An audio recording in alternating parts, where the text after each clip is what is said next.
Picture two apartments on the same street. One has a sold sign in the yard.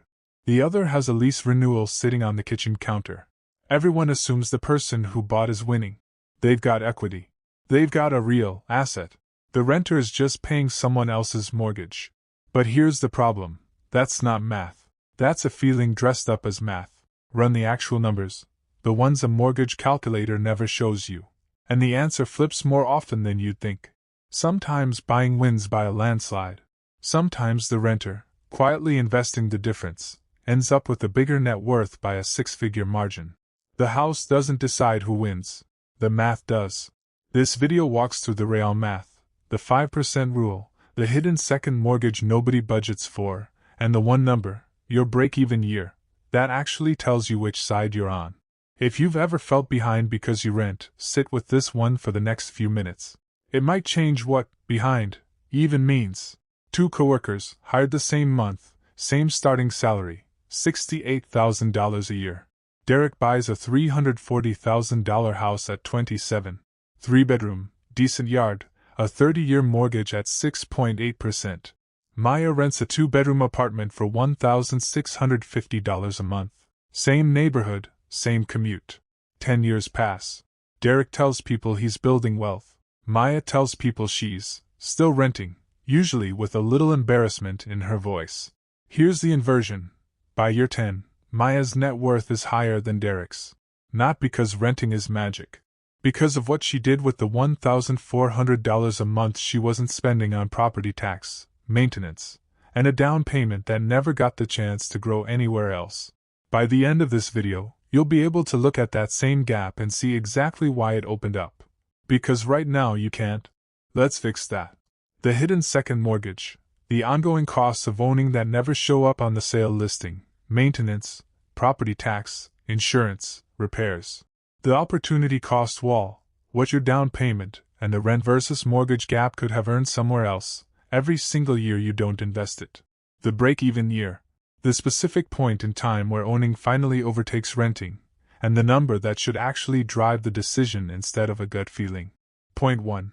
The 5% rule tells you more than a mortgage calculator does. Most people compare renting and buying by comparing rent to a mortgage payment. That's the wrong comparison. The real comparison is rent versus the total annual cost of ownership.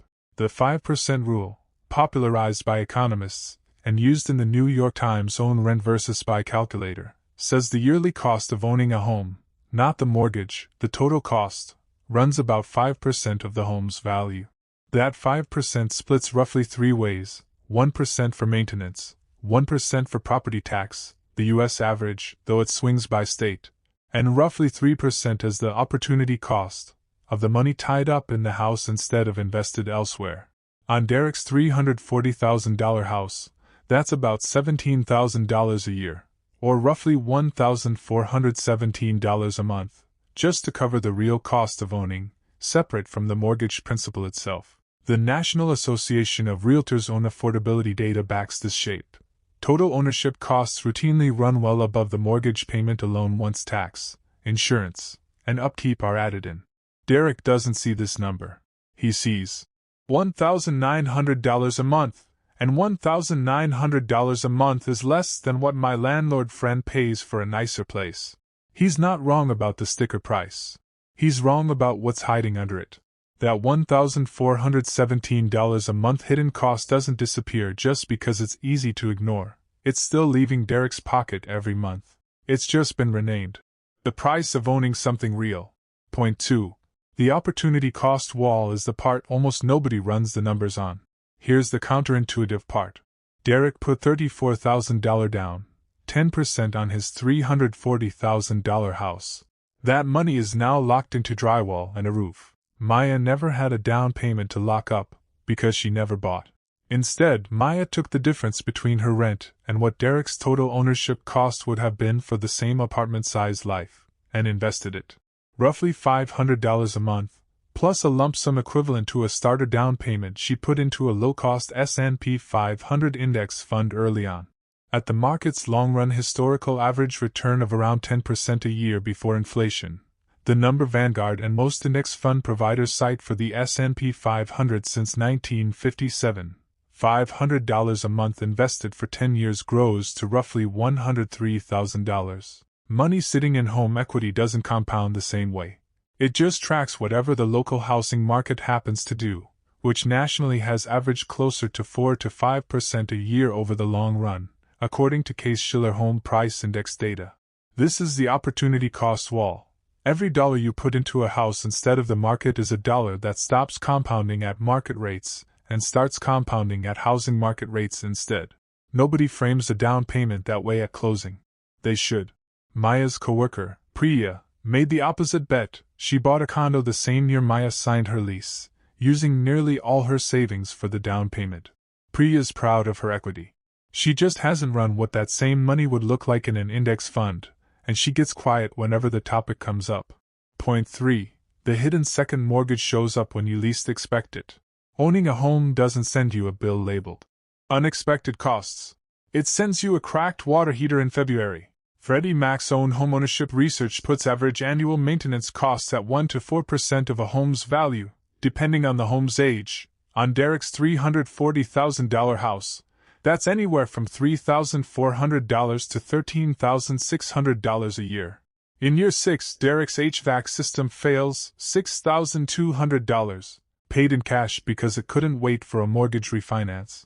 Maya has never paid for a water heater, a roof, or a furnace in her life. When something breaks in her apartment, she sends a text to her landlord and goes back to her show. This is the second mortgage nobody talks about. Not a loan, just a standing tax on ownership that never shows up in the rent versus buy headline numbers, and it's the single biggest reason the 5% rule exists in the first place. To force that invisible cost into the light before you sign anything. The rehook here is simple. The second mortgage is annoying, but it's not what actually decides the outcome. What decides it is how long you stay. If this is the first time someone's shown you the real math instead of the renting is throwing money away. Subscribe. This channel breaks down the parts of personal finance nobody puts in the brochure. Point 4. Your break-even year is the only number that should drive this decision. Because of closing costs, typically 2 to 5% of the purchase price, and realtor commissions on the sales side, historically around 5 to 6%, though this has been shifting since 2024's industry settlement. Buying and quickly selling a home almost always loses money. You need time for appreciation and equity to outrun those transaction costs. That's the break-even year. The point where the total cost of owning finally drops below the total cost of renting the equivalent home, factoring in every hidden cost from points 1 through 3. Most rent versus buy models, including the one built by the New York Times, put that break-even point between 5 and 8 years for a typical U.S. market, though it swings wildly by city. In expensive coastal metros it can stretch past a decade. In more affordable markets it can arrive in 3 or 4 years. Here's the part that actually matters. The U.S. Census Bureau's American Community Survey has repeatedly found the median homeowner stays in the house for around 13 years, well past most break-even points. But a huge share of first-time buyers move within 5 years for a job, a relationship, or a growing family. If you sell before your personal break-even year, the math almost never favors buying, no matter how good the mortgage rate was. Derek's break-even year, on his numbers, lands around year 7. He's still in the house at year 10, which is exactly why he's ahead of Maya on paper and raw home equity. What he doesn't know is that Maya isn't behind. She's just winning through a different door. Point 5. The forced savings myth hides the real comparison. The most common argument for buying is that a mortgage forces you to save, while rent is money you'll never see again. It's a real psychological effect. But it's not proof that buying wins the math. A mortgage payment forces equity the same way a 401k with no employer match forces retirement savings. It works, but only because you never chose the alternative. Maya didn't have a mortgage forcing her to save. She built her own force system, an automatic transfer into her index fund the same week her paycheck landed. Same discipline, different vehicle. And her vehicle wasn't carrying a 1% annual maintenance tax. By year 10, once you add up Derek's home equity minus his hidden ownership costs, and compare it to Maya's invested portfolio, the numbers land close. Sometimes Derek ahead, sometimes Maya ahead, depending on the local market and mortgage rate that year.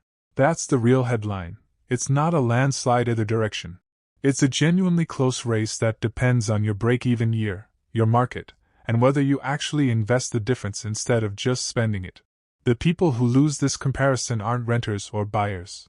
They're the ones who do either, who rent and spend the difference, or who buy and never account for the hidden second mortgage.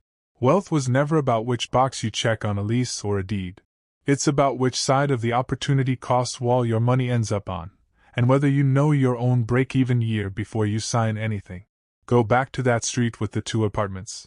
The sold sign on one, the lease renewal on the other. You still can't tell who's winning from the curb. You were never supposed to be able to. The answer was always inside the numbers either of them talks about out loud. If this rewired how you think about the biggest financial decision most people ever make, the next one to watch is the video on the invisible raise, the habit that quietly builds more wealth than either renting or buying ever will. If you enjoyed this one, subscribe. This channel exists to show the real math behind the money decisions everyone else just repeats as cliches. Here's a real question for the comments. Which one are you actually closer to right now, Derek or Maya? Not which one you'd rather be. Which one your actual numbers say you are. And honestly, I ran my own break-even year before making this video, expecting buying to win outright. It didn't. It was closer than I expected, and that surprised me enough that I wanted to make the case for both sides instead of picking one. This isn't financial advice, just the math laid out plainly so you can run your own numbers.